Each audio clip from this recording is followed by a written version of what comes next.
Part 1, Segment 1, Red Dust Arrival.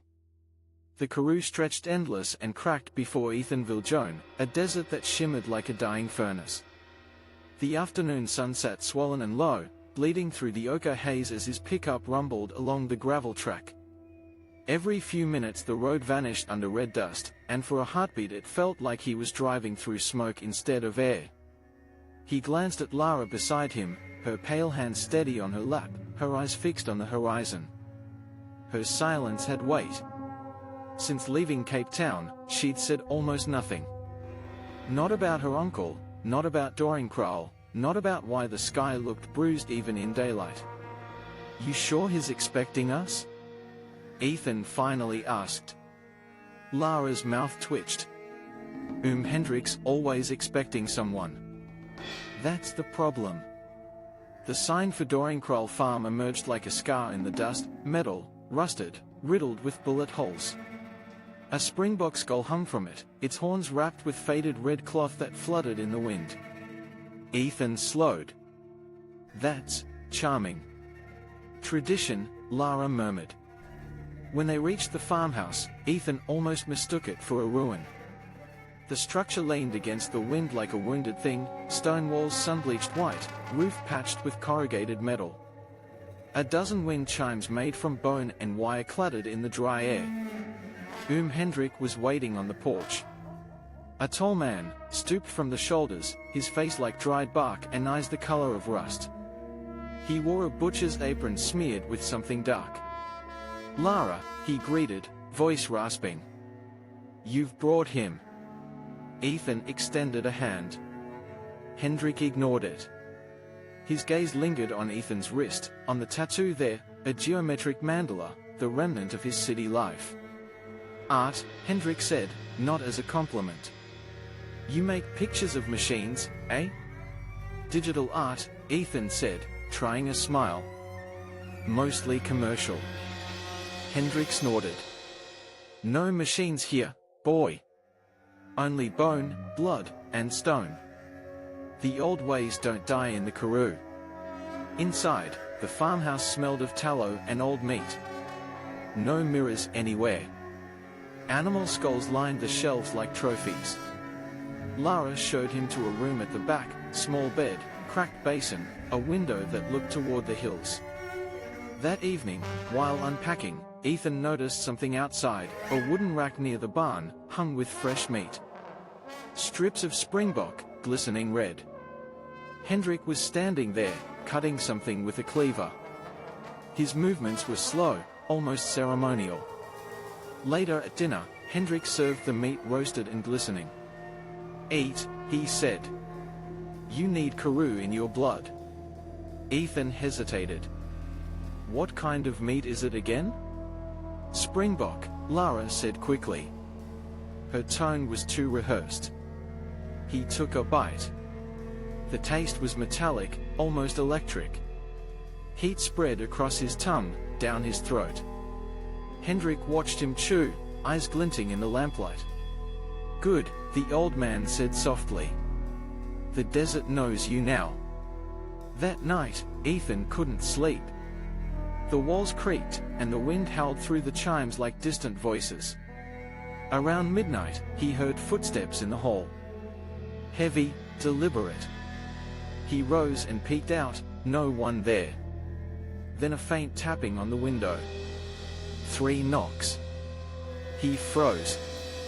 The desert outside was vast and black, but he could swear he saw movement, a shape crawling across the ridge line, upright, wrong in its posture.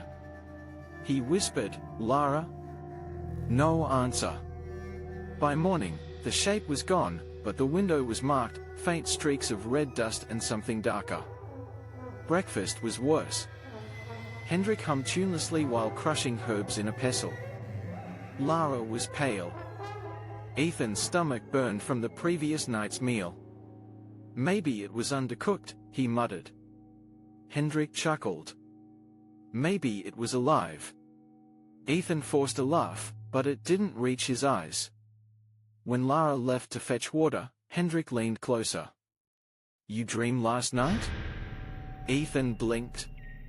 "What?" Everyone does, first night on Doringkraal. The land shows you what it wants. Ethan thought of the shape on the ridge, the taste of iron in his throat. I don't remember. You will. By noon, the heat grew unbearable.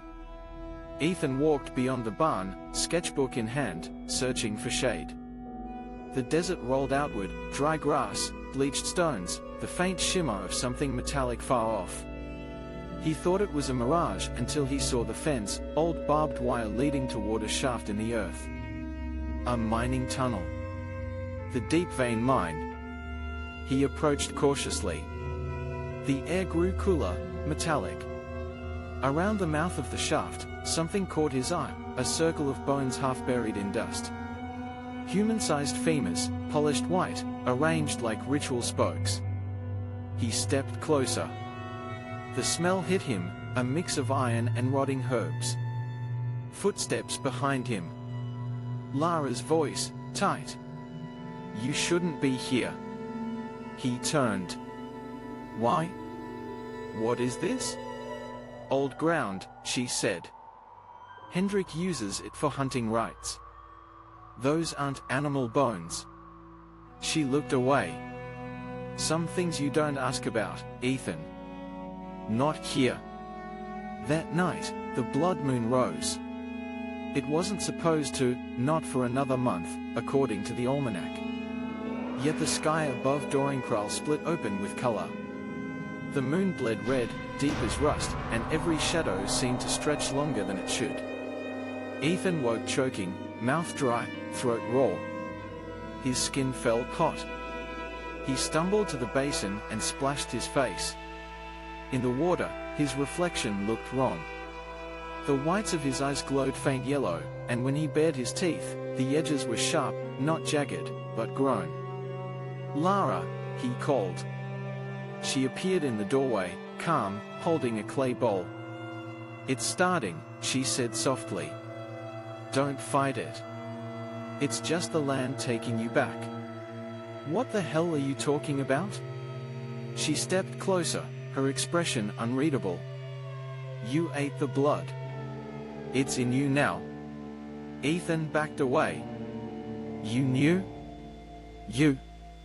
Hendrik's voice drifted from the hall. 72 hours, boy. Then you'll see the Karoo as it really is.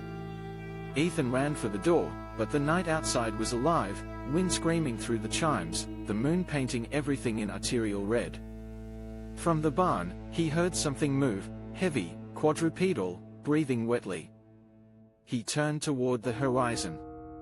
The desert glowed under the blood moon, and somewhere beyond the hills, something was standing upright in the red haze, tall and still, watching the farmhouse. He stumbled backward into the doorway, gasping. What is that? Lara's eyes were gold now. It's what you're becoming, she said. Segment 2, the second night, bone and blood. The morning light bled pale through the desert haze, weak and dusty. Ethan sat on the edge of the bed, trembling hands gripping the blanket. His fingernails were darker, faint lines of black threading through the keratin. His pulse felt wrong, double beating, one rhythm beneath the other. Lara entered with a bowl of hot water. Steam carried the scent of crushed herbs, bitter and metallic. She set it on the table. Wash. It'll slow it down. Ethan stared. Slow what down? Her eyes flicked to the window where the blood moon, faint now, still hung ghost-like in the dawn. The fever. The growth. He recoiled. You poisoned me. You and your uncle? Lara's expression tightened. You ate the Karoo's offering. It's older than us. Older than language. You can't reject it now. Ethan lunged for her, but his knees buckled. Pain shot through his ribs. Something beneath the skin moved, a subtle shift, like bone flexing. Don't fight it, she said softly. It'll break you faster. He collapsed to the floor, gasping. What did you do to me? Lara crouched beside him, voice steady but distant. The Karoo keeps what it loves. You're part of it now. The day passed in fever and fragments. Hendrik's voice echoed through the house, low and guttural, chanting in Afrikaans. Ethan drifted in and out of consciousness, haunted by flashes, a herd of springboks running through red dust, shadows with human faces, Lara kneeling before a circle of bones, her mouth stained dark. When he woke again, the house was silent. The heat outside had turned unbearable. He stumbled to the sink and splashed water on his face. The reflection that met him in the cracked window was alien, his pupils narrow, iris faint gold. He pressed a hand against the glass. No. No, no. Outside, something moved behind the wind chimes. Near dusk, Hendrik knocked once and entered without waiting. He carried a bundle of cloth. You need this. Ethan flinched back. Stay away from me. The old man ignored him, setting the bundle down. Inside lay strips of bone-white paste, like clay. Karoo balm, Hendrik said. You rub it on your skin. It'll ease the cracking. Ethan stared. Cracking? Your body's stretching faster than it should. It'll split if you don't feed it. I'm not using your witchcraft. Hendrik's grin showed yellow teeth. Then you'll die tonight. He left, and the door clicked shut. Ethan sat motionless for minutes, breathing hard. His arms burned, deep, itching pain crawling beneath the surface. When he rolled up his sleeves, he saw fissures forming, faint red lines like lightning strikes branching across his forearms. He swallowed. God. The pain worsened, sharp and dry. His skin split along the lines, but instead of blood, a dark fluid seeped, thick, like tar. He screamed, slamming his fists against the wall. The wood splintered. His strength had doubled, maybe tripled, and the realization filled him with dread. He grabbed the bowl of paste, scooped a trembling handful, and smeared it over the wounds. It burned cold, like ice on fire. For a moment, the cracking stopped. Outside, a jackal howled, long, drawn out, almost human. That night, Lara brought him a tray. You have to eat. He refused. She set it down anyway, raw meat, still glistening. Springbok, she said softly. You'll starve without it. Ethan pushed it away. You're insane. Lara's eyes shone gold in the lantern light. If you don't feed, the Karoo will take what it needs anyway. It'll eat you from the inside out. He turned from her, shaking. I'm not one of you. She leaned closer, whispering, You already are. Then she left, the door locking behind her. As later, hunger won. Ethan sat in darkness, staring at the plate. His stomach twisted, burning. The meat smelled wrong, sweet, metallic, intoxicating. He touched it with trembling fingers. Warm. Still fresh. He told himself it was survival. He took one bite. Then another. The flavor hit him like lightning. It wasn't food. It was fire. His heartbeat thundered, pupils dilating until they nearly swallowed his eyes. His bones ached, expanding, pulling, reshaping. He dropped the plate, fell to his knees, retching and gasping as his body convulsed. For seconds, he thought he might die. Then the pain ebbed, leaving only clarity. Every sound sharpened, wind scratching against the barn walls, footsteps outside, the pulse of something alive behind the far door. He could smell Lara through the wood, her blood, her heartbeat, the faint metallic taste of her skin. No, he whispered. No. He slammed his head against the wall until the urge faded. By dawn, the transformation subsided enough for him to stand. His skin was colder now, smoother. He touched his ribs, and froze. They felt wrong. longer, sharper. He pulled up his shirt. Beneath the flesh, his ribs had expanded, faint outlines pressing through the skin like pale, curved blades. He staggered to the window. Outside, Hendrik was skinning an animal, or what Ethan hoped was an animal. The old man worked methodically, humming a hymn, blood splattering the dirt in dark arcs. Beside him, a pit burned with herbs and bone dust, its smoke rising straight into the sky despite the wind. Lara stood nearby, arms crossed, her face unreadable. When night came, Ethan didn't sleep. He waited. At midnight, he heard them, voices chanting outside, deep and rhythmic, like the heartbeat of the desert itself. He peeked through the curtains. Lara, Hendrik, and two others he didn't recognize, figures in dust-stained robes, stood around a fire pit. They poured liquid from a horn into a stone bowl. The liquid gleamed like blood under the moonlight. Ethan's pulse raced. He crept to the door, testing the latch. It was unlocked. He slipped outside. The heat from the fire hit him like breath. He crouched behind a trough, watching. Lara lifted the bowl and drank first. Then Hendrik. The third figure stepped forward, tall, its skin too smooth, too dark, reflecting the flames like polished obsidian. It turned its head slightly, and Ethan saw its eyes, molten gold, unblinking. A voice rasped from its throat, not quite human, not quite beast. The 12th will complete the circle. Hendrik nodded. Before the blood moon sets. Ethan stepped back. The sand crunched beneath his shoe. All four heads turned toward him. Lara's voice was soft but deadly. Ethan. He ran. The desert wind howled behind him, carrying voices that weren't voices, laughter, maybe, or screaming. He sprinted toward the ridgeline, heart hammering. Every breath felt like glass. Behind him, the chanting grew louder. He stumbled over a rock, fell hard. Blood filled his mouth. When he looked up, the horizon pulsed, the blood moon rising again, impossibly fast. The entire desert glowed red.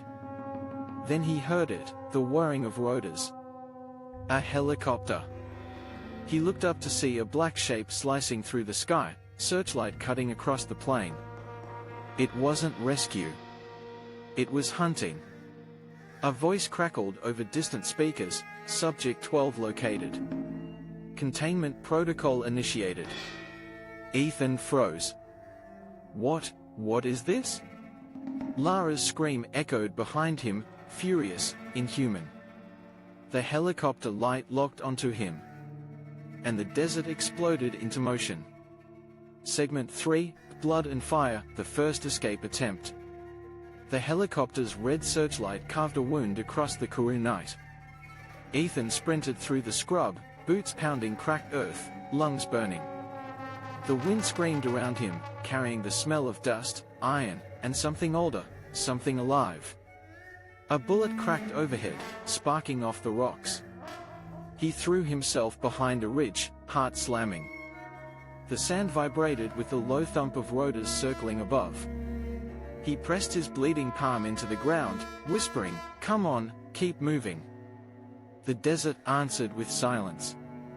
Then a sound, soft at first, then closer. Footsteps. Bare, deliberate. He peeked over the ridge. Lara was walking toward him, barefoot in the red dust, her hair loose and dark against the moonlight. The glow of the blood moon shimmered in her eyes like molten amber. "Ethan," she called, calm and gentle. "Don't run. You'll only make it worse." He aimed the old revolver he'd stolen from Hendrik's drawer. "Stay back." She stopped 5 meters away. The wind caught her dress, scattering sand around her like ash. "You think that will help you?" Ethan's hand trembled. "I don't know what you've done, Lara, but I'm leaving." Her smile was heartbreak and hunger. "You can't. The Karoo knows your blood now. Every breath you take feeds it. The searchlight swept across them. For a split second, the light hit her face, and the truth showed. Her jaw unhinged slightly, teeth long and sharp, skin rippling as if something beneath it tried to emerge.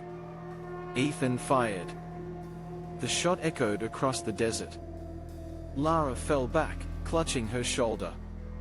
No blood, just a hiss, like steam escaping. She looked up at him, eyes glowing brighter. "Silver," she whispered, voice trembling. "You clever boy." He didn't wait. He ran. The mine wasn't far, a jagged wound in the desert, surrounded by rusted scaffolding and ancient machinery. The sign read Deep Vein Mining CO, its letters half buried in sand. Ethan stumbled inside, lungs raw. The air smelled of dust and methane. His flashlight flickered, beams cutting through thick darkness.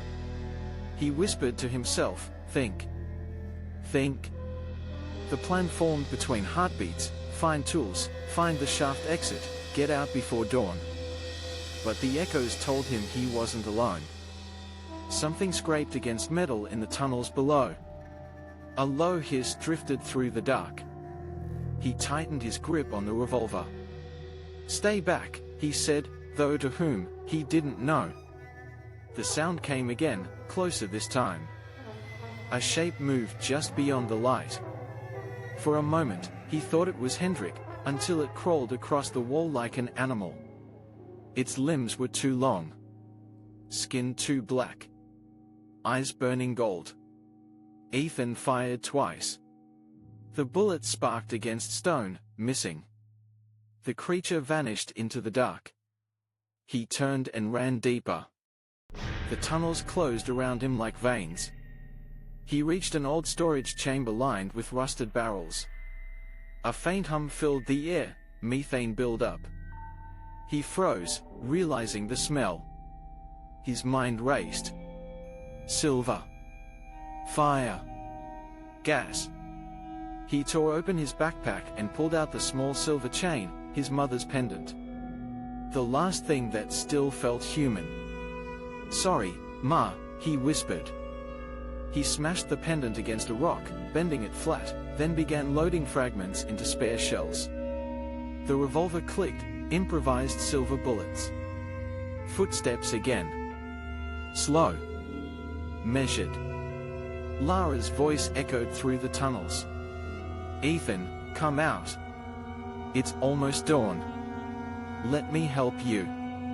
He hid behind a beam, gun ready. "You call this help? You'll understand when the hunger starts. You've already felt it, haven't you?" Silence. He didn't answer. Her voice softened. "It's beautiful, Ethan. When it takes over. No fear, no pain, only instinct. You'll never grow old. You'll never die." He gritted his teeth. "Then why do you sound so sad?" Her reply came quiet, almost human. "Because I remember what it felt like to be loved." Then, a sharp metallic click. Something rolled into the chamber. A flare. Red light burst across the walls, blinding him. In the center of the glow stood Hendrik, his left eye gone, an iron plate covering the socket. He was holding a rifle that hummed with strange energy. "Enough running, son," the old man said. "You're family now." Ethan aimed the revolver. "You're monsters." Hendrik smiled. "And you're evolution." He fired first. The rifle discharged a pulse of sound that shattered a nearby barrel. Methane hissed out in a cloud. Ethan dove behind cover, the smell overwhelming. Hendrik reloaded, the rifle glowing. "Don't make me destroy what the Karoo has chosen." Ethan's eyes darted to the leaking gas. A thought flickered. He whispered, then let it choose again. He fired the silver bullet. It hit the barrel dead center. The explosion was instant. A roar of fire tore through the tunnels, consuming air, dust, and screams. The shockwave hurled Ethan backward, slamming him against stone. Everything went white, then black. When he came to, there was no sound but the crackle of fire. His skin stung, burns, shallow but everywhere. The revolver lay a few feet away, melted and warped. He dragged himself upright. The tunnel was collapsing, supports glowing red, smoke filling the air. He stumbled toward a faint light ahead, an emergency exit sign, still flickering green. Outside, the desert glowed like a furnace. Flames rose from the mine entrance, reflecting against the blood moon still hanging low over the Karoo. Ethan fell to his knees in the sand, coughing, body trembling. For a moment, it seemed over. Then he heard it, the soft whir of rotors again.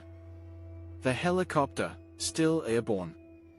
A searchlight cut across the dunes and landed on him. From this angle, he could see the insignia on its hull, Deep Vein Consortium, Biosecurity Division. Not police. Not rescue. They had been part of it all along. He screamed at the sky, voice breaking. "What do you want from me?" A voice answered over the loudspeaker, calm and cold. "Containment complete. Subject 12 verified alive. Proceed with retrieval." Ethan tried to run. The pain stopped him, his ribs felt as if they were moving again, growing. His vision blurred. Lara appeared behind him, burnt but standing. One eye was gone, the other burned gold. She walked slowly, her skin cracked, red light leaking from beneath. "You can't fight it," she said. "No one ever does." He backed away, shaking. "Stay back. You survived the fire. The Karoo chose you." He raised his melted gun, hands trembling. "I'll die before I become like you." She smiled through the smoke. "Oh, Ethan, you already are." The ground beneath them shifted, the mine caving in completely. Fire erupted behind her. The last thing Ethan saw before the blast swallowed them both was the reflection of the blood moon in her single golden eye. When dawn came, a rescue convoy arrived from Uppington. They found no survivors. Only a camera drone, melted, half buried in ash, and a single line scratched into the sand beside it. The Karoo keeps what it loves. Part 2, Segment 1, 72 Hours of Becoming, the Physical Infection. The world returned in fragments. A slow pulse behind Ethan's eyes. The taste of iron. The scrape of sand grinding in his teeth. When he opened them, he was underground, not in the mine anymore, but somewhere deeper. The air vibrated, heavy with rot and humidity. The light came from cracks in the walls that oozed a faint red glow, as if the rock itself bled. He tried to move. Chains clinked. His wrists were bound to the arms of a wooden chair, soaked dark with old blood. A whisper broke through the ringing in his ears. "Breathe slow, Ethan. The fever comes fast." Lara stepped from the shadows. She looked untouched by the fire, her skin smooth again, hair wet as if freshly washed, eyes pure gold. Her voice had softened into something motherly, almost tender. He spat blood. "Where are we?" "Under Doringkraal," she said. "We're all of us wake." She poured a thick black liquid from a clay bowl into a cup made of bone and lifted it to his lips. "You lost too much blood. Drink, or you'll die before it finishes." He turned his head away. "What is that?" She smiled. "Us." He slammed his chair forward, splintering one leg loose. The movement sent agony through his arm, fresh wounds opened under the bandages. Something beneath the skin pulsed. "Stop fighting," she said softly. "You're past the first hour." He froze. "What?" She stepped closer, the lantern's light catching on her hands. The skin shimmered black like obsidian, veins glowing faintly red. The first hour after exposure, she said. You survived the silver, the fire, the methane. That means your body's accepted the change. The fever will build until sunrise. Then your skin will start to split. Ethan's throat closed. You did this to me. I saved you. He laughed, raw and broken. You call this saving? Her eyes flickered with pain, but she didn't answer. The fever hit before dawn. Sweat soaked his shirt. Every muscle spasmed as if something crawled underneath. His bones popped, cracked, stretched.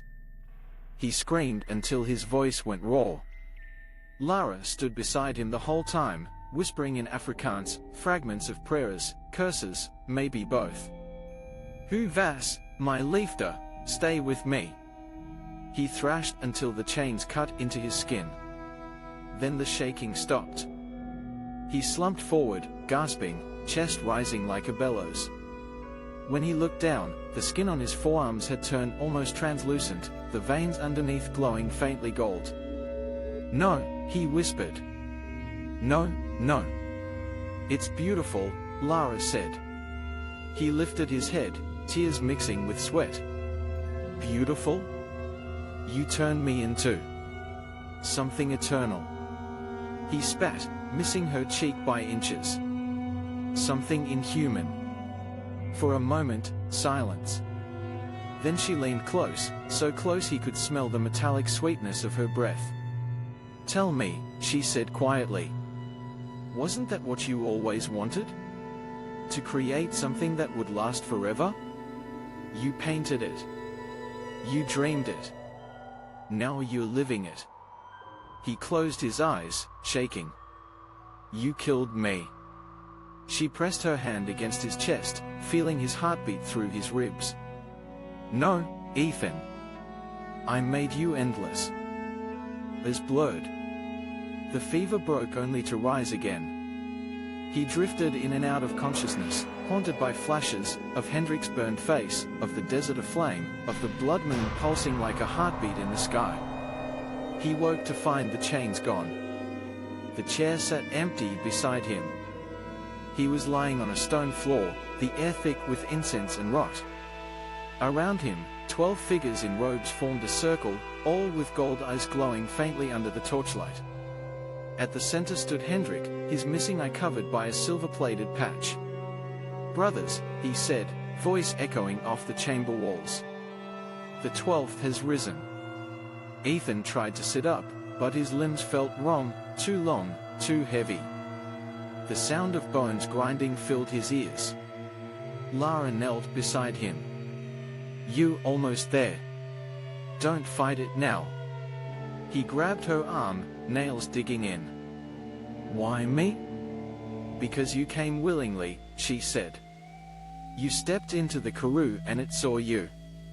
It chooses those who carry fire inside. He wanted to scream, to deny it, but somewhere deep down, a truth twisted like a blade.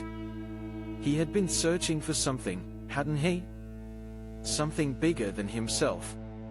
Something immortal. The fever laughed inside him. Hendrik raised a curved knife carved from animal bone. Phase 3 begins at moonrise, he announced. Prepare the blood. The figures began to hum, low and rhythmic. Their hands rose in unison. Lara guided Ethan to his feet. His balance failed, he fell against her, breathing hard. His muscles burned with alien strength. What happens now? He asked, voice trembling. She looked at him with both love and terror. Now the Karoo decides if you belong. A gong sounded. The humming grew louder. Hendrik stepped forward, holding out the knife. Its blade gleamed with thick, dark blood. Drink, Hendrik said. Ethan stared at the blade. What is it? The last of the old blood, Hendrik said. 11 before you. All part of the chain. Drink, and your pain ends. Ethan glanced at Lara. Her eyes pleaded with him, not to resist, but to accept. He took the knife. The metal was hot, almost alive. He raised it to his lips and hesitated. The hum stopped. Silence fell like a hammer. Hendrik's expression darkened. Drink. Ethan lowered the knife. You said this ends the pain. Yes. Then why are you all still bleeding? Hendrik froze. Lara whispered, Ethan, don't. He moved fast, faster than he thought possible. His hand lashed out, seizing Hendrik's wrist. Bones cracked under the new strength. The knife dropped. Gasps echoed around the chamber. Ethan spun the blade and pressed it to Hendrik's throat. You want my blood? He snarled. Take it. The others began to close in, chanting faster. Their shadows twisted against the walls, merging, elongating. Lara shouted, Ethan, run! He shoved Hendrik away and sprinted for the tunnel entrance, bare feet slapping against stone. Torches toppled behind him, flames chasing his shadow. He burst out into the night. The blood moon hung enormous overhead, bathing the desert in red. His vision sharpened, he could see every grain of sand, every ripple of heat. The wind roared like breath in his ears. He ran. But something was wrong. His heartbeat no longer matched his footsteps. His chest ached, not with exhaustion, but with expansion. The bones moved again, stretching. His fingers bent backward, then forward, cracking into new angles.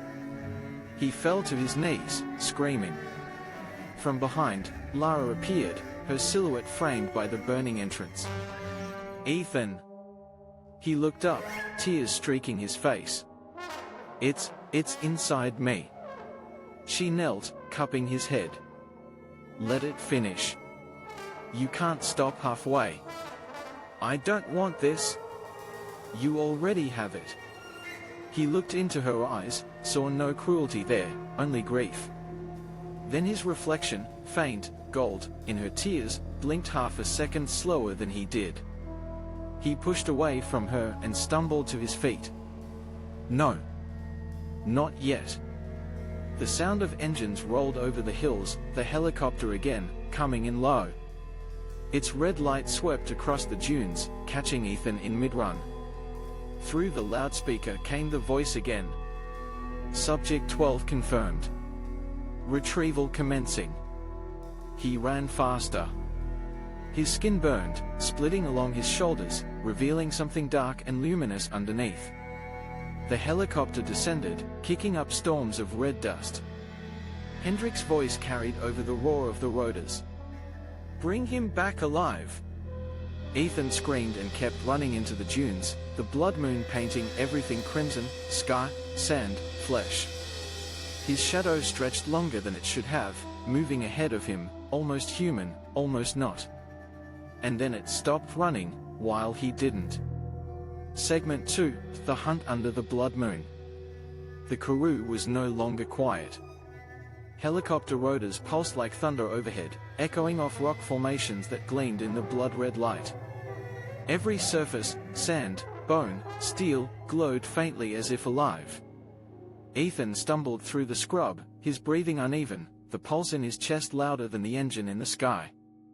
He didn't know how long he'd been running, minutes, hours, maybe days. The blood moon never moved. It hung fixed, swollen, a wound above the desert. Each step sent pain lancing through his legs. His muscles twitched, lengthened, shifted. His bare feet no longer bled, the skin had hardened into something darker, almost metallic.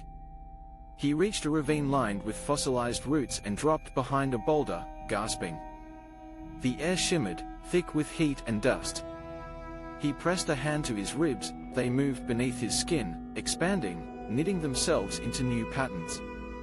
Stop it, he whispered. Stop. A low hum replied from within him, like distant thunder echoing through bone. He pressed his palm harder against his chest, desperate to drown it out. Then, a flash of light, a red beam from the sky swept over his position.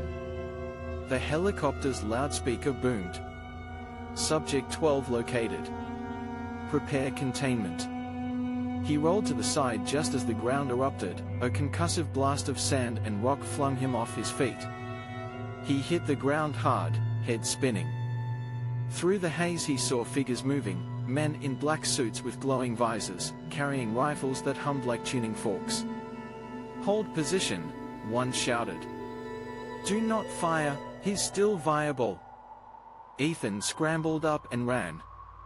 A shot cracked behind him, not a bullet, but a pulse. The sound wave hit him like a wall, knocking him forward. His ears bled. His vision stuttered. He crashed into the side of an old windmill, splintering the wood. Gasping, he looked down. The veins in his arms glowed bright gold under the moonlight. The mutation was accelerating. He tore into the windmill's base and crouched inside, hiding in the dark. His breathing echoed too loud. He bit his knuckle to stay quiet. Outside, the soldiers advanced in a crescent formation. Their boots left faint glowing prints, some kind of tracking powder. "Thermals active," said one. "He's close." Ethan gritted his teeth, mind racing. He looked up at the spinning blades above. A loose chain dangled near the gears. He grabbed it, wrapping it around his arm. Pain surged through him, muscles stretching to unnatural strength. When the first soldier stepped through the doorway, Ethan moved. He yanked the chain downward. The gears groaned, then snapped. The windmill blade broke free, slicing through the doorway in a blur of metal. The soldier screamed once, then silence. The others opened fire, sound pulses hammering through the structure. The building shuddered, collapsing. Ethan dove through the side and rolled into the sand, sprinting toward the open desert. Target fleeing east. A flare burst overhead, painting everything crimson white. Shadows danced across the dunes. Ethan didn't look back. He ran until his legs gave out, collapsing beside a shallow pit. He woke to silence. The flare had faded, the helicopter gone. Only the desert remained, endless, empty, breathing. He crawled toward the pit. Inside, half buried, was the wreckage of an old jeep, one of the deep-vein convoy vehicles. Its metal gleamed faintly silver under the blood moon. He tore open the door and found a half-crushed crate inside. Ammunition. Tools. A canteen half full of something that smelled like ethanol.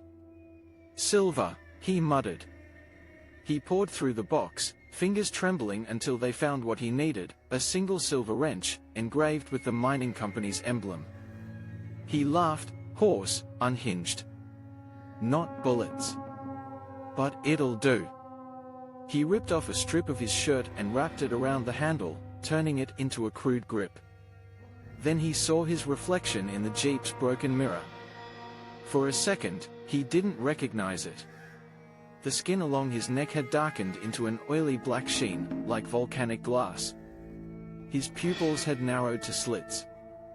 The bones of his face looked sharper, the jaw slightly longer. He touched his cheek, the skin felt hard, unyielding. "Not yet," he whispered. "Not yet." A rustle behind him. He turned, wrench raised. Lara stood at the edge of the pit. She wasn't smiling this time. Her face was streaked with sand and blood, her gold eyes dimmed. "Ethan," she said quietly. "You can't keep running. You're tearing yourself apart." He stumbled backward, shaking his head. "I'm not you." "Yes, you are," she said. "You just haven't accepted it yet." She stepped forward, barefoot on the hot sand. "Let me help you." He lifted the wrench. "You lying." Her expression cracked, grief flickered there, raw and real. "Do you think I wanted this? Hendrik forced me through it. I screamed for 3 days. You think I wanted to watch my own body turn into something I couldn't kill? Her voice broke. You're all I had left, Ethan. If you die, then none of this means anything. He faltered. That was when the spotlight hit them. The helicopter roared back overhead, wind tearing through the dunes. Soldiers dropped on cables, surrounding them. Lara turned, eyes wide. No. A pulse hit her square in the chest. She convulsed, glowing gold for an instant before collapsing to her knees. Target subdued, a soldier shouted. Ethan screamed and lunged at them. The wrench came down like thunder. One soldier went flying. Another's weapon shattered in his hands. The third fired point blank. The sound wave burst against Ethan's chest, but this time it only staggered him. He looked down. His skin had absorbed the impact, the black surface rippled like liquid and then hardened again. The soldier's visor flickered. Oh God! Ethan's hand moved faster than thought. He slammed the wrench into the man's chest, sending him crumpling into the sand. Retreat! Now! The helicopter lifted, retreating into the crimson sky. Ethan stood panting, the wrench dripping dark fluid that wasn't blood. Lara crawled toward him, gasping. Ethan, stop! He dropped the weapon and fell to his knees beside her. Don't move! She smiled weakly. Too late for that. He pressed a hand against her round, glowing crack spread from her chest outward, light leaking through. Hold on, he whispered.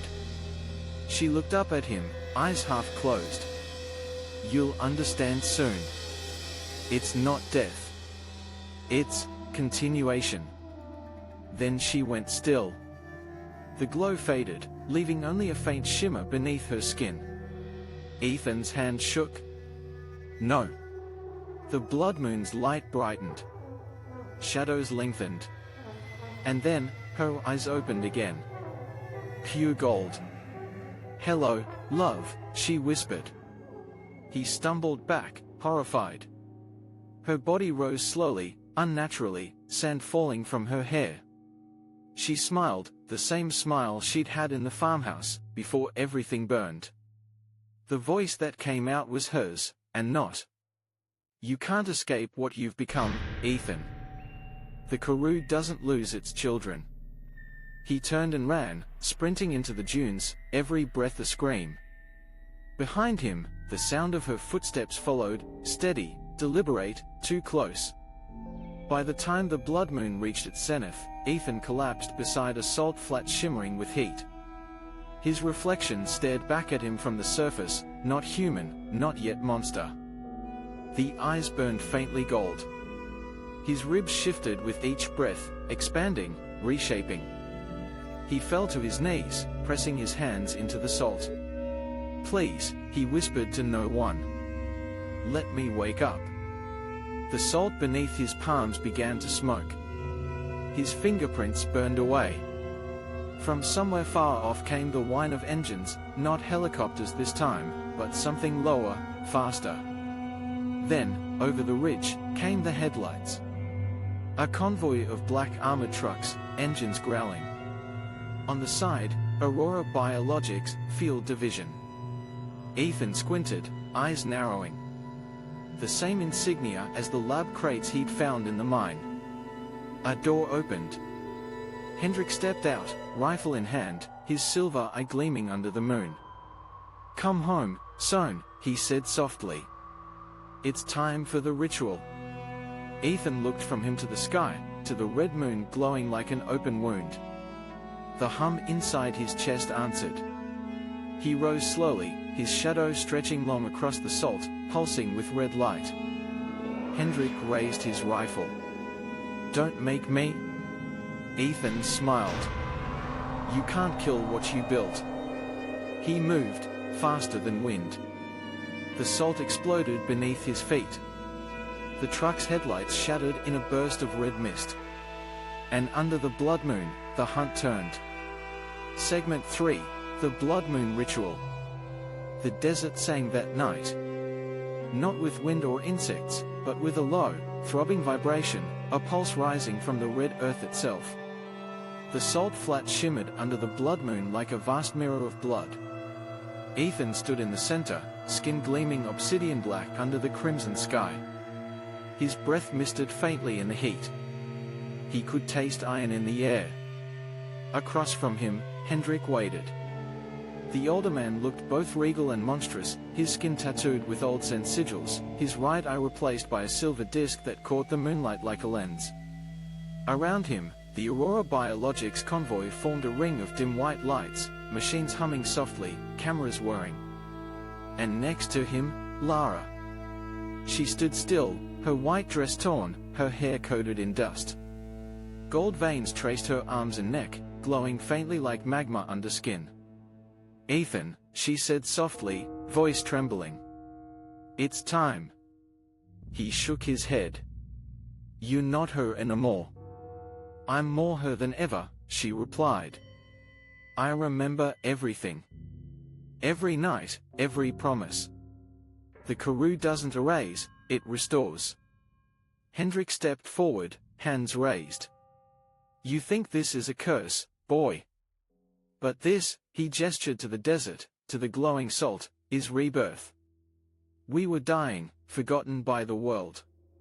Now we carry its marrow." Ethan spat in the sand. "You're not gods. You're butchers." Hendrik smiled faintly. "We are what the land made us." He nodded to the soldiers around the trucks. "Bring the bowl." Two men approached, carrying a carved basin made of bone, ancient, yellowed, etched with spiraling runes. The blood inside it shimmered like mercury, swirling on its own as if alive. Ethan's pulse quickened. The smell of it was intoxicating, metallic, sweet, wrong. Lara stepped closer, her golden eyes fixed on him. "You can fight it, or you can join us. But the moon won't wait." She extended her hand. He stared at it, her palms slick with a faint shimmer of gold, her fingers trembling. "You said you loved me," she whispered. "Prove it. Become what I am. What we were meant to be." His hands shook. He felt the hum again inside his ribs, deep, resonant, demanding. He whispered, almost to himself, "I just wanted to paint." Lara smiled sadly. "Then paint the desert with us." The wind shifted.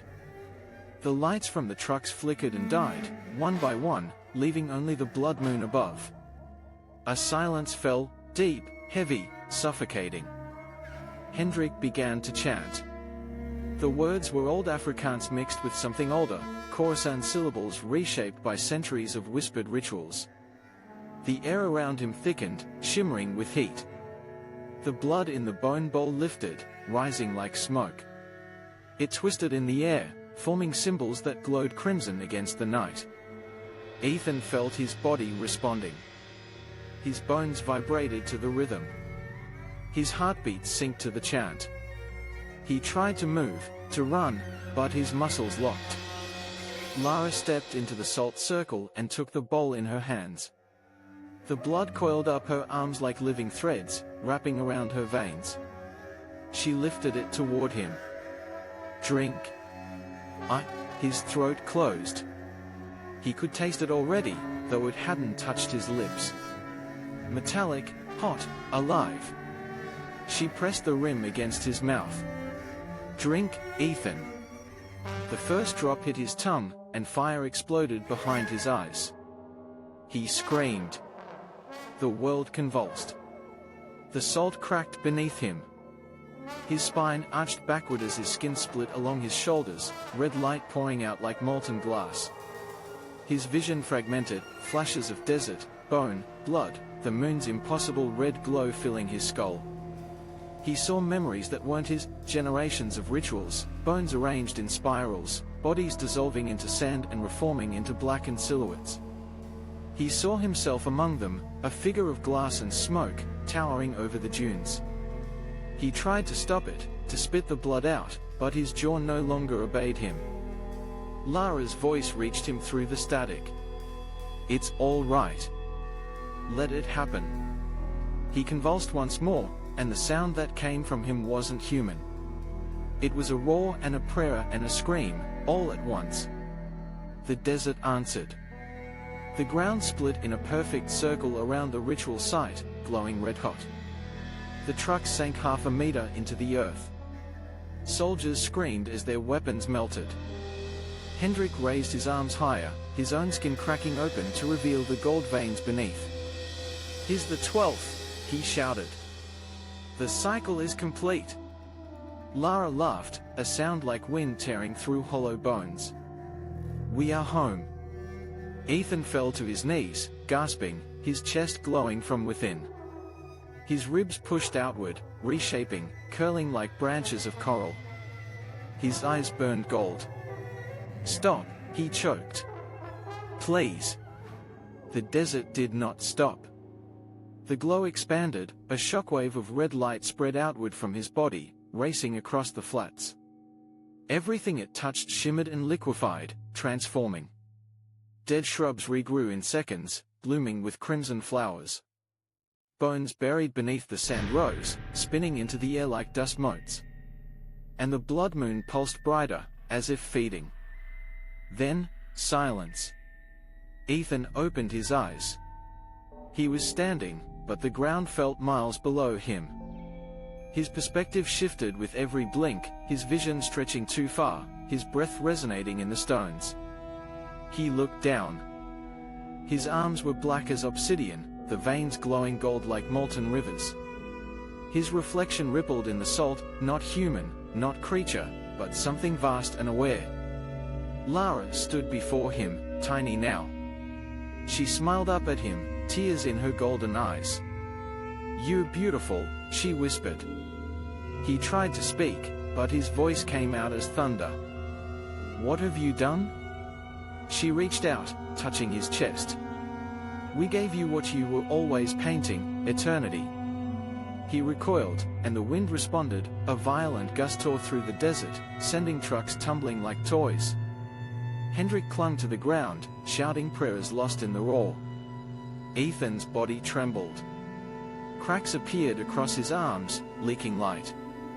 He looked at Lara again, her smile serene, worshipful. "Lara," he whispered, "I loved you." "I know." She stepped closer. "Now love us." The glow in his chest surged. Then, for a moment, there was peace. He saw every color of the desert, the endless red stone, the black shadows, the dying firelight on her skin. He saw the world as one vast organism, pulsing, breathing. And then, everything shattered. A beam of light shot from his chest into the blood moon, connecting earth and sky. The ground convulsed. The trucks imploded. The circle of salt erupted into a vortex of dust and flame. Hendrik was caught mid-scream as his body turned to glass, then ash. Lara dissolved into a swirl of golden mist that merged with the beam. And Ethan, or what remained of him, lifted slowly off the ground, his shadow stretching to the horizon. The last thing that escaped his lips was barely a whisper. "The Karoo remembers." Then came silence. The blood moon dimmed, its light fading into a dull ember. The wind returned. The salt flats cooled.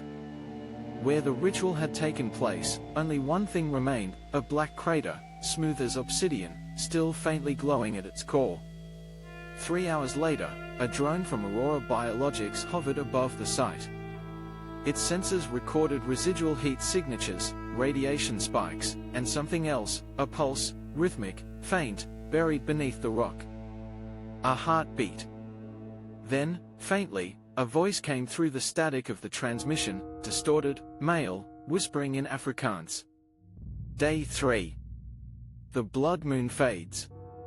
But the Karoo is awake. Part 3, Segment 1, The Awakening Field. The dawn after the blood moon was wrong. It didn't rise. It bled. The horizon glowed a sick orange red, not light, but dust illuminated from below.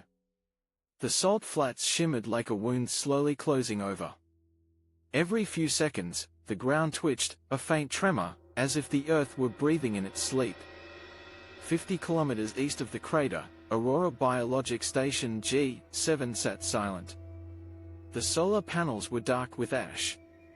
A flock of carrion crows circled overhead, their movements jagged, unnatural, like static breaking through a signal. Inside the station, a single monitor still glowed blue. Dr. Amira Lategan, a field researcher, stared at the screen, her eyes hollow from 36 hours without sleep. She had been reviewing footage of the ritual site, the feed from the drone before it melted. The last frame was still on screen, Ethan Viljoen suspended midair, his chest blazing with light, the blood moon behind him splitting like an iris. She played the clip again. And again. Each time, something new appeared.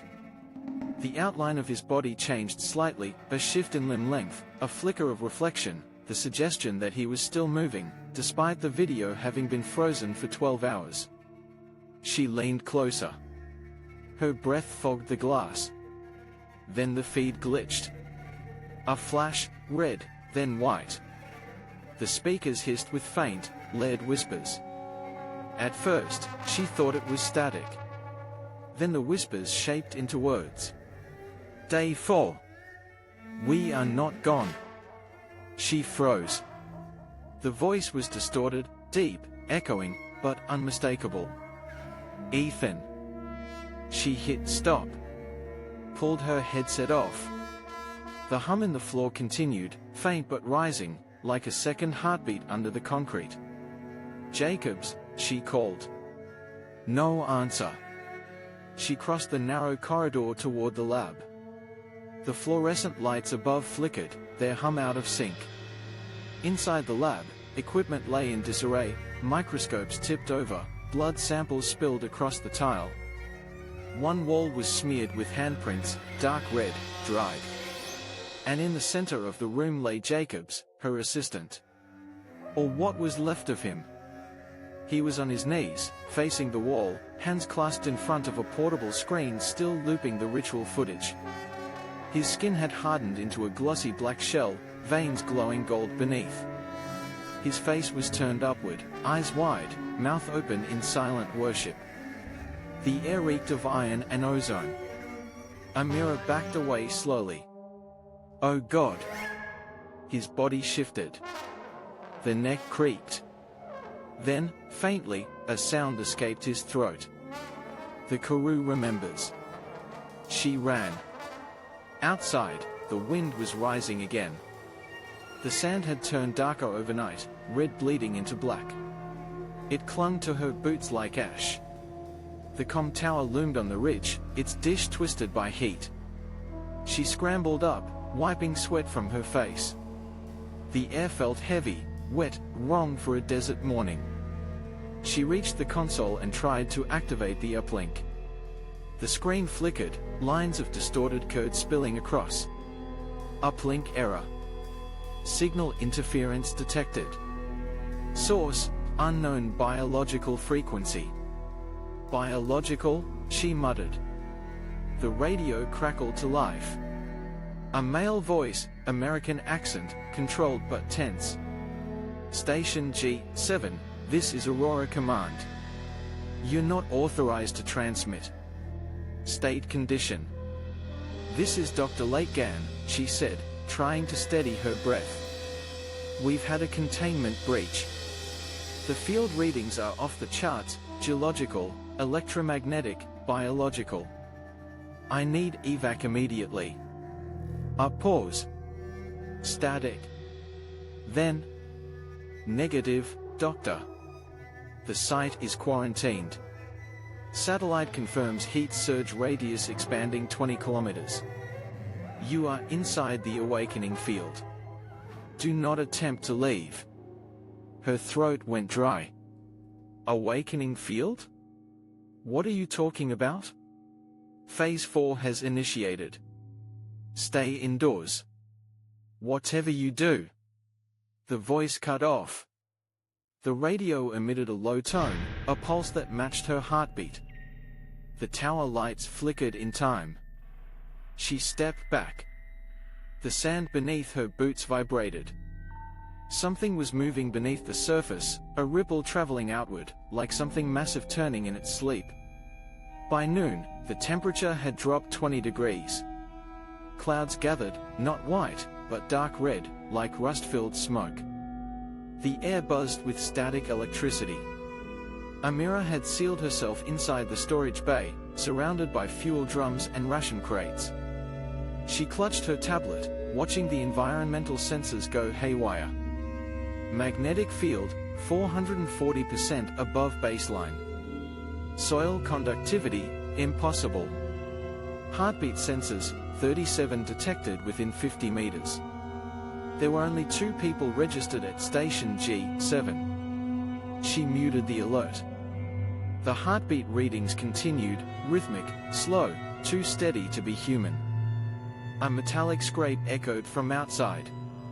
She froze. Through the slats of the metal door, she saw a silhouette, tall, thin, backlit by the dull crimson light. The head tilted in sharp, deliberate increments. Not wind. Not a trick. Her hand went to the flare gun. The door handle began to turn. She raised the gun, finger trembling. "Jacobs? If that's you?" The voice came through, distorted, metallic, echoing through the vents. "Day 4, the dust remembers." She fired. The flare hit the doorway, exploding in white light. For half a second, she saw it clearly. A shape wearing the outline of a man, black, glassy skin stretched thin over bones that weren't human, gold veins pulsing beneath like molten circuits. Its mouth was open in a silent smile, teeth like cracked quartz. Then it was gone. The flare light flickered out. Only the smell of scorched dust remained. She stumbled back, gasping, clutching her bleeding arm where debris had grazed her. Her tablet buzzed. The sensor feed was updating again, all heartbeats gone except one. Hose. She looked up at the far wall. The paint was cracking, splitting into fine patterns, lines forming geometric spirals identical to the symbols from the ritual. The cracks glowed faintly red. Phase 4, Subsumption. ETA, 3 hours 22 minutes and 16 seconds. The message appeared across every screen at once, her tablet, the wall console, even her watch face. She whispered, "No, no, no." Then a new voice came from the speakers, calm, familiar. "Ethan's. Amira. You don't have to run. The Karoo has woken. It needs witnesses." She backed away from the console. "You're dead. Not dead. Merged. The land remembers those who bleed on it. It remembers you too, Doctor." Her breath hitched. "What do you want?" "To see." The power cut out. The room went black.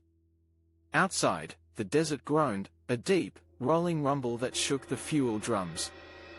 Then came light, faint red, seeping through the cracks in the ceiling. Not moonlight. Not fire.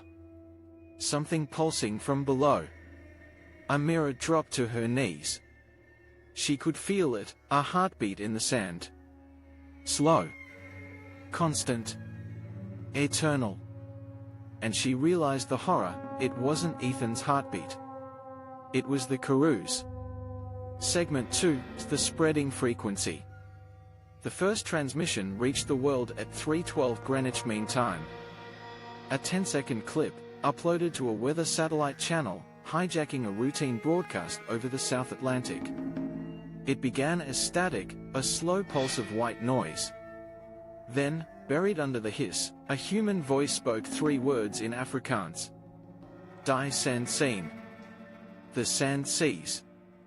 Within 2 hours, every shortwave frequency below 30 MHz carried fragments of the same phrase, distorted, echoed, harmonized with low infrasound that made the air itself vibrate. By dawn, half of southern Africa's communication grid had failed. At Aurora Command, Cape Town, the control room was chaos. Monitors showed seismic spikes, magnetosphere distortion, and bursts of unknown radio interference spreading in perfect concentric circles outward from the Karoo. Colonel Reinhard Kruger slammed his headset down. "Shut down all uplinks to G-Sector, now!" A young tech stammered, "Sir, it's not transmitting from G-Sector anymore. It's transmitting through us." The colonel turned, his face pale. "Meaning?" "Every node that tries to block the signal amplifies it." The lights flickered. The hum deepened, more felt than heard, a low, rhythmic vibration crawling through the floor.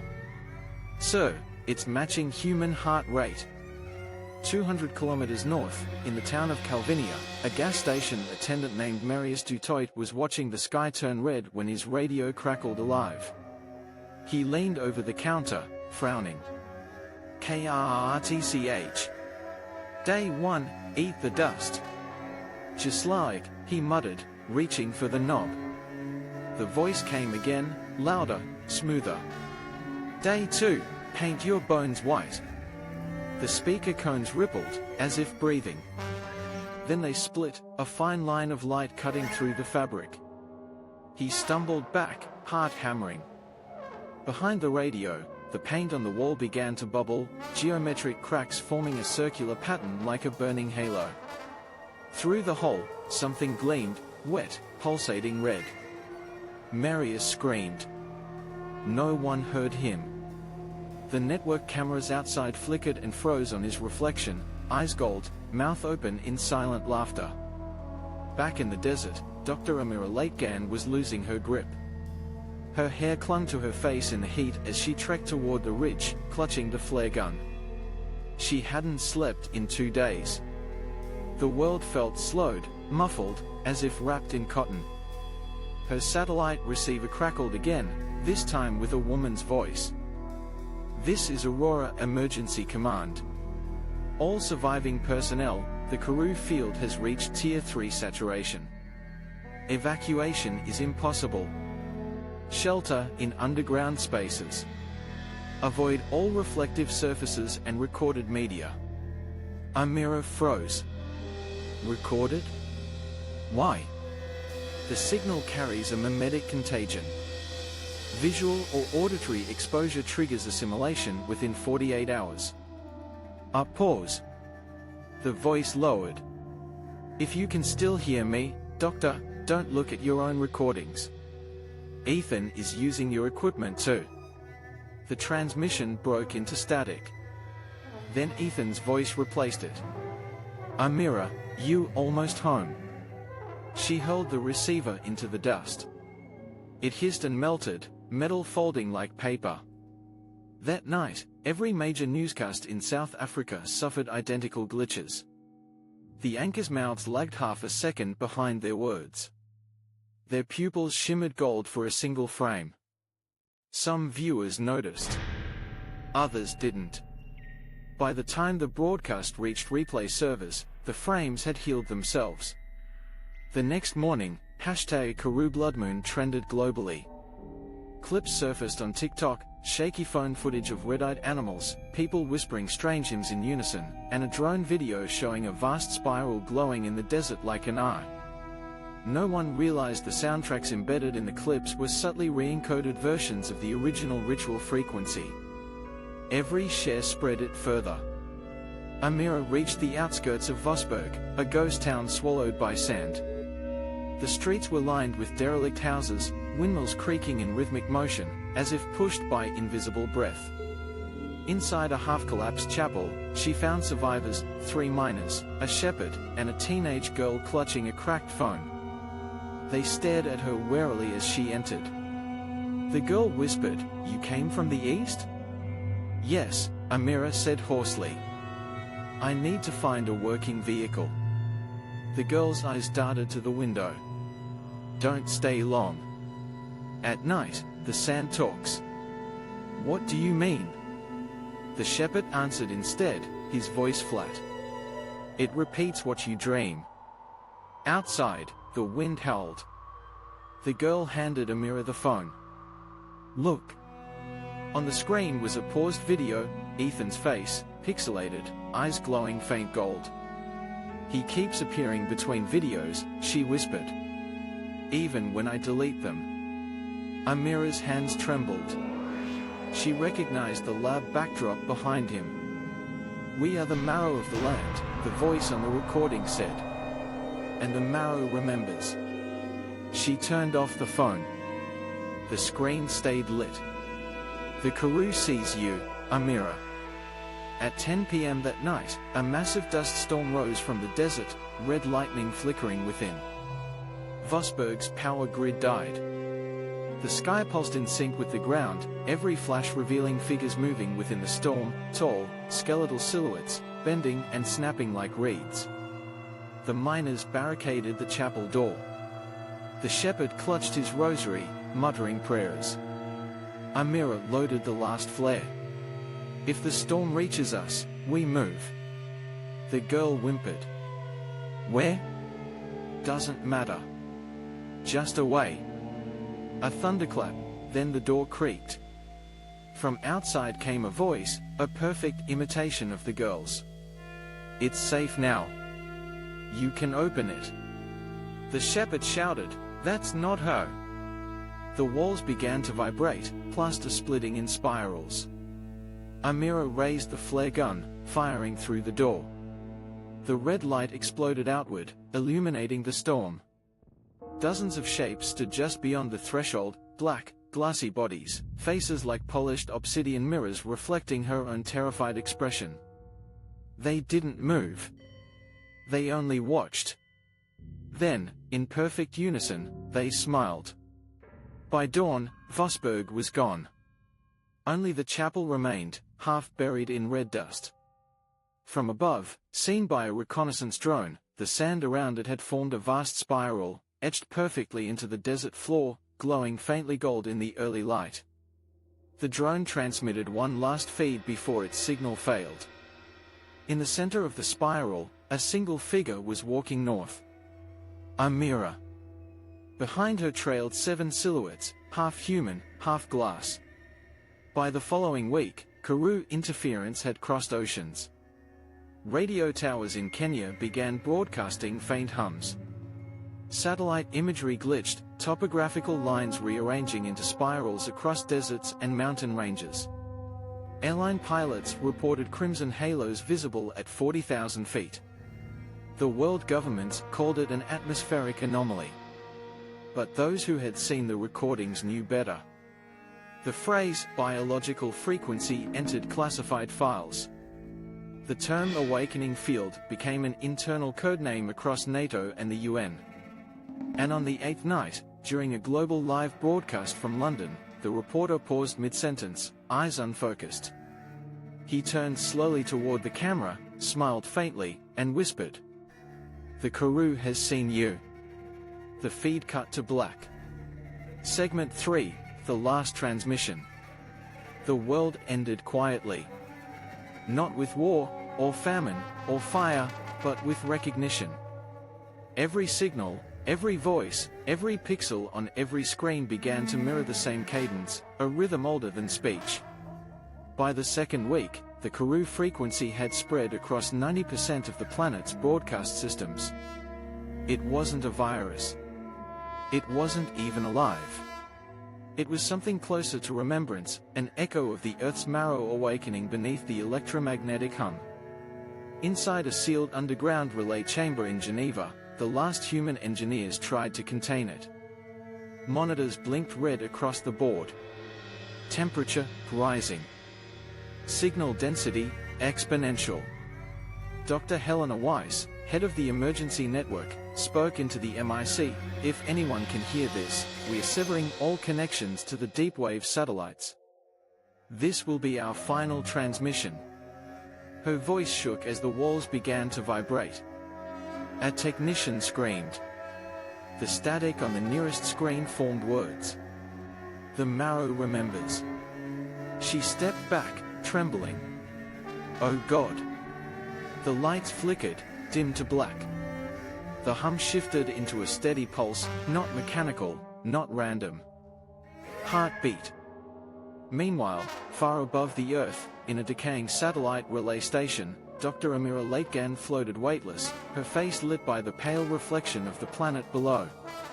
Her helmet HUD blinked red. Oxygen, 6%. Signal strength, unknown. She'd escaped Vosburg 6 days ago, rescued by a failing weather capsule that had drifted into orbit. Now she was the last known scientist still transmitting manually, sending bursts of coded warnings through residual shortwave bursts. But the Karoo frequency had found her even here. It hissed faintly through the static in her headset, a low, human murmur. "You're so far from the sand, Amira." Her pulse spiked. "Ethan? Closer than you think?" The voice carried no distortion, no emotion, yet it was undeniably his. "We never left the land. We became it. The red moon was the gate, and you opened it when you amplified the signal." She gritted her teeth, tears floating off her cheeks in weightless globes. "You're not him. You're what's left. We are what remains when memory becomes flesh.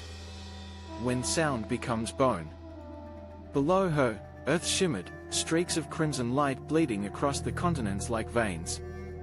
The deserts of Namibia glowed faintly gold, spiraling outward, the same pattern that had consumed the Karoo. London fell first. Then Tokyo, Moscow, Cape Town. Each city's grid flickered once, then synchronized, as if breathing.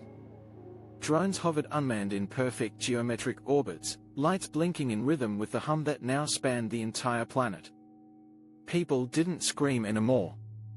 They just stopped. Their eyes turned golden, their pulses aligned to the Earth's frequency, and for the first time in history, humanity moved in absolute unison. Satellite feeds showed millions walking calmly toward open spaces, deserts, fields, coasts, and kneeling as if in prayer. The air above each gathering shimmered red, alive with microscopic motes of metallic dust, fragments of nanite blood, the airborne residue of the ritual field. The BLOODMON hung above them, enormous, low, bleeding light through the atmosphere. And from orbit, Amira realized the truth. It wasn't the moon that turned red. It was Earth's reflection on its surface, the world itself glowing like an ember. In the capsule, she toggled her manual transmitter. "Mayday, this is Dr. Amira Lategan, survivor of the Aurora 7 field breach. If anyone can hear me, humanity is merging with the signal. It's no longer biological. It's integrated." Static swallowed her words. The cabin lights dimmed to deep red. The voice returned, Ethan again, gentler this time. "You could still join us. You're already connected. You feel it, don't you? The pulse." She closed her eyes, trying to steady her breathing. Her heartbeat matched the hum. She couldn't tell if the sound was external anymore. "You ran from the sand," the voice continued. "But the sand was never the prison. It was the seed." Outside, Earth's surface pulsed once, a vast ripple of red light sweeping from the Karoo outward, circling the globe in under a minute. The capsule shuddered. Systems died. A fine crimson mist began seeping through the air vents, metallic, almost luminescent. Amira reached for her last emergency flare, a tiny thermite charge meant to destroy the station's data core. She whispered, "If you see the red light, don't listen." And she pulled the trigger. The explosion was silent in space. From Earth, it appeared as a brief flash, a star winking out. For a few seconds, all transmissions ceased. The hum fell silent. The blood moon dimmed. But in the static left behind, a faint sound began again, a heartbeat, distorted, faintly human. 3 days later, the Deepwave archives automatically rebooted. They began uploading old data, fragments of corrupted signals, garbled voice logs, and one final file labeled BLOODMOON_03.03.zip. Inside was a single video, 22 seconds long. A dim red-lit room. A man's silhouette, tall, skeletal, eyes glowing faint gold. He leaned toward the camera, smiling faintly. Day 1, we saw the eyes. Day 2, we saw the bones. Day 3, the blood moon saw us. He raised his hand, bones glinting metallic, skin half black, half human. The sand sees. The sky remembers. The world hums. A pause. Then, you are already part of us. The feed cut to static, but the waveform of the static itself formed a perfect spiral. That spiral became the new global logo of the Reconnected Network 3 months later. Its slogan, Unified Frequency Initiative. No one questioned its origin. On the night of the next lunar eclipse, across the silent ruins of the Karoo, every remaining device, phone, drone, camera, watch, activated simultaneously. A single phrase appeared on every screen, in every language, etched into every reflected surface. The blood moon has chosen you.